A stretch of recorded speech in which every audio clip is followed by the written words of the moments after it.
আপনাদেরকে দেখাচ্ছি, যেখানে দেখুন লোকসভা নির্বাচনের প্রথম দফার লড়াইয়ের শেষেই কিন্তু কোচবিহার, জলপাইগুড়ি এবং আলিপুরদুয়ারে তৃণমূলের কর্মী সমর্থকদের মধ্যে একেবারে উচ্ছ্বাসের ছবি, বিজয় মিছিলের ছবি সামনে উঠে এসেছে।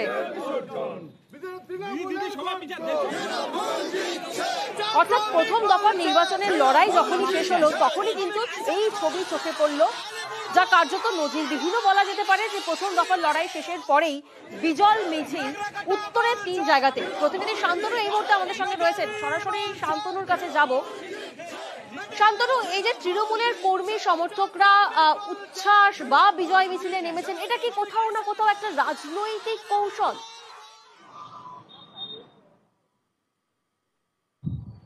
দেখো, এটা একটা রাজনৈতিক কৌশল বলা যেতেই পারে, কারণ এই 3টি আসন, যে 3টি আসনে প্রথম দফায় ভোট হলো, জলপাইগুড়ি, কোচবিহার এবং আলিপুরদুয়ার, এই 3টি আসন কিন্তু টার্গেট ছিল প্রথম থেকে তৃণমূল কংগ্রেসের।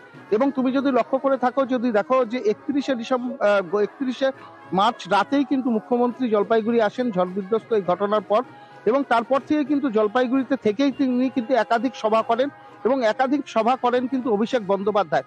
অর্থাৎ 3টি যে লোকসভা আসন রয়েছেন সেখানে কিন্তু তৃণমূল সুপ্রিমো এবং অভিষেক বন্দ্যোপাধ্যায় একাধিক সভা করে যে পরিমাণ জনসমর্থন পেয়েছিলেন, এবং পাশাপাশি কর্মী এবং সমর্থকদের মধ্যে তারা একের পর এক প্রচার করার ফলে যে উচ্ছ্বাস বা উদ্দীপনা তৈরি হয়েছিল, সেই যে চামটা তৈরি হয়েছিল, সেটাকেই কিন্তু আজকে ধরে রাখার চেষ্টা করছে তৃণমূল কংগ্রেস।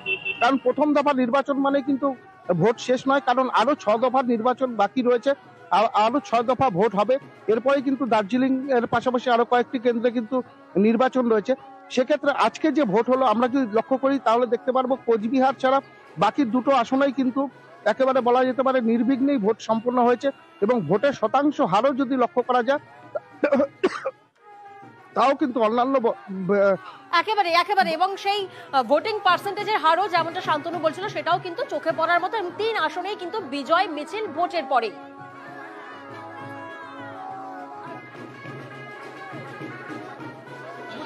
মানুষের অবশ্যম্ভাবী রায়, আগেই মানুষের ভাষা বুঝতে হবে, দেওয়ালের লিখন পড়তে জানতে হবে। বিজেপি যদি দেওয়ালের লিখন পড়তে না জানে এটা তাদের দুর্ভাগ্য। আমরা পরিষ্কার দেওয়ালের লিখন পড়তে পেরেছি, এবং আজকে যা রায় বেরিয়ে এসছে মানুষের কাছ থেকে, যেটা আমাদের মানে অপ্রকাশিত সত্য, সেটা লক্ষাধিক ভোটে নিশ্চিত প্রামাণিক হেরে যাচ্ছে। আমি যেটা দেখলাম আর কি, আমাদের কর্মী আমাদের কর্মীরা যারা রয়েছেন, নেতৃত্ব যারা রয়েছেন আর কি, সবার মুখে প্রথমেই দেখি আমি একটা তৃপ্তির হাসি। আজকে সারাদিনের যে ভোট গ্রহণ পর্ব যে শেষ হয়ে গেল, সেটা প্রমাণিত করে যে আমরা যে আশাবাদী যে কতখানি ছিলাম, এবং সেই আশাটা যে পূরণ হতে চলেছে সেটা প্রমাণিত হয়ে গেল। কোনো গন্ডগোল হয় নাই, কিচ্ছু হয় নাই, শান্তিপূর্বক ভোট হয়েছে তার জন্য। এবং আজকে পরীক্ষা আমরা দিলাম, এবং এই পরীক্ষাতে রেজাল্ট কি হবে সংকেত আছে। এবং সর্বোপরি বলবো, আমরা ধন্যবাদ জ্ঞাপন করেছি আলিপুরদুয়ার জেলাবাসীকে। আপনারা জয়লাভ করছেন। প্রথম দফার লড়াইয়ের শেষে যেমন আপনাদেরকে দেখালাম যে উত্তরের 3 জেলাতেই কিন্তু বিজয় মিছিল তৃণমূলের, একই পথে হাঁটলো বিজেপিও। কোচবিহার জেতা আসন, সেখানে বিজেপির অফিসের সামনে বাজি ফাটিয়ে মিষ্টি মুখ। এবং দেখুন যে ছবি আপনাদেরকে দেখাচ্ছি, কোচবিহারের ছবি, সেখানে কিন্তু রীতিমতো বাজি ফাটিয়ে, অর্থাৎ সন্ধেবেলাতেই যখন ভোট গ্রহণ পর্ব শেষ হয়েছে, তারপরেই উল্লাসের ছবি সামনে ধরা পড়েছে, উচ্ছ্বাসের ছবি সামনে ধরা পড়েছে বিজেপি অফিসের সামনে, যেখানে রীতিমতো বাজি ফাটিয়ে মিষ্টি মুখ করছে বিজেপির কর্মী সমর্থকরা। কিন্তু কেন কোচবিহারে উল্লাস? কোথাও কি মনোবল বাড়ানোর প্রয়োজন পড়ছে? প্রতিনিধি শুভঙ্কর এই মুহূর্তে আমাদের সঙ্গে রয়েছেন। শুভঙ্কর, এখানেই তো প্রশ্ন যে কোথাও না কোথাও কি তাহলে বিজেপির কর্মী সমর্থকদের মনোবল চাঙ্গা করতে এটা কোনো রাজনৈতিক কৌশল?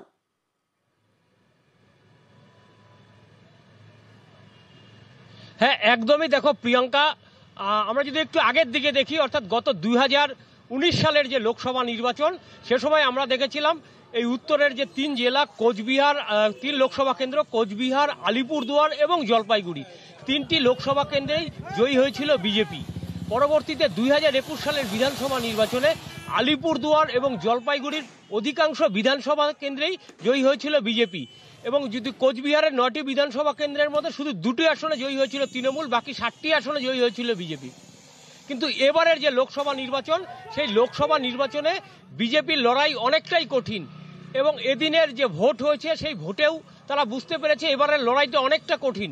কিন্তু এতে কর্মীদের মনোবল যাতে ভেঙে না পড়ে, নিচুতলার যারা কর্মী আছে, যারা কাজ করবে, ভোটের ময়দানে কাজ করবে, তাদের যাতে মনোবল ভেঙে না পড়ে, সে কারণেই ভোট শেষ হতে এদিন যেটা দেখা গেল বিজেপির যে কোচবিহার জেলা কার্যালয় আছে সেখানে কার্যালয়ের বাইরে মনোবল বাড়ানোরই এটা একটি রাজনৈতিক কৌশল। ধন্যবাদ শুভঙ্কর।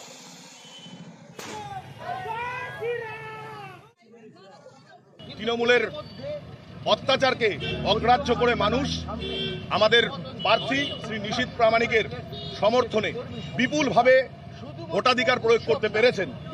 তাই কুচবিহারের মানুষকে যেমন ধন্যবাদ, তেমনি আমরা যাতে এই আনন্দ, যেই নিশীথ প্রামাণিকের যে বিপুল ভোটে জয় হবে সেটা সম্পর্কে আমরা আশাবাদী এবং তার জন্যই এই তাৎক্ষণিক প্রতিক্রিয়াতে আমরা পার্টি অফিসের সামনে মিষ্টি মুখ করছি।